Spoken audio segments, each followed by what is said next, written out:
क्योंकि दुश्मन की बद्दुआ कभी, वो यही फेंका ही था इसने, अब तो बर्बाद होगी। एक छोटा सा तरीका है, देखो, एक बहुत छोटा सा तरीका है, अब तो बर्बाद हो, क्योंकि तुमने एक्सेप्ट कर लिया ना। अब लोग जैसे कोई तुम्हें नींबू मिर्ची फेंक के, उदाहरण दे रहा हूं, सबसे पहले तो उस पर थूक देना, और पैर में जूता पहनना, तुम तो जूता पहनते हो ना? हाँ पहनते हो, जूता पहनना, और जम के एक नींबू को जूते से लात मारना, ऐसा लात मारना कि जाके नाली में गिरे। मैं गारंटी दे रहा हूं, ये तुम कर लो, कितना ही बड़ा तांत्रिक हो, तुम्हारा बाल बांका नहीं कर पाएगा, वो खुद बर्बाद हो जाएगा। इतना सा बस है, और कुछ नहीं है। उसको थूक दे, क्या करेगा तू? जो तूने मुझे विनाश करने को भेजा है वो मेरा थूक दान है। थूक दो उस पर, एक लात मारो जम के जूता पहन करके। जिसने तुम्हें, यदि तुम्हें पता हो कि फलाने तांत्रिक ने किया, सवेरे फोन करके पूछना, क्यों भाई क्या है, रात में ठीक ठाक गुजरी? समय नहीं है, नहीं तो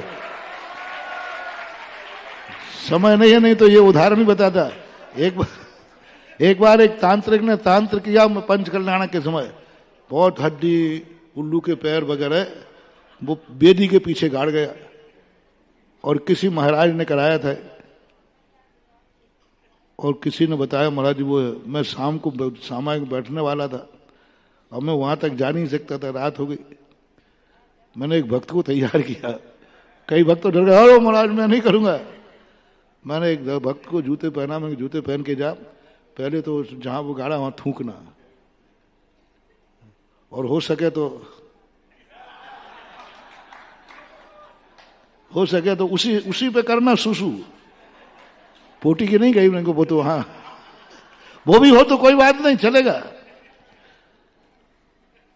तो मैंने वो कहता मैंने सुसु कर, मैं कह रहा हूं ना, और उसने जाके वही किया, और वहां के हटा करके, और मैंने कहा ऐसी लात मारना, जैसे ही लात मारी उसमें, उधर जिन्होंने कराया था उनको खूनी दस्त शुरू हुआ, और दस्त करते करते रात में भागे, 20 किलोमीटर जाके रुके, रास्ते में खून टपकता गया। सवेरे मैंने पूछा, क्यों भाई क्या हाल चाल है? क्या खूनी दस्त, अटैक कर दिया उसने। क्योंकि तंत्र कभी अपमान सहन नहीं करता। यदि उसको सम्मान नहीं मिला तो जिसने तंत्र किया है वो उसका नाश कर देगा। और वो कहता है तुमने मेरा अपमान कराया है, मैं तुम्हें मिटा के रहूंगा। ये सुन रहे हो तांत्रिक दुश्मन तांत्रिक होता है, दुश्मन की दुआ खाली नहीं जाती, लेकिन दुश्मन की दुआ यदि तुम्हारा, और तुम उसको दुआ से डरोगे नहीं तो वो तुम्हारा कुछ नहीं बिगाड़ जाएगी। थोड़े देर रुकना, तुम दुश्मन को मिटते हुए देखोगे, बर्बाद होते हुए देखोगे, ये पुद्गल कर्म टूटते हुए देखेंगे, झड़ते हुए देखेंगे, कुछ नहीं कर पाएंगे। कर्म भी एक तांत्रिक है।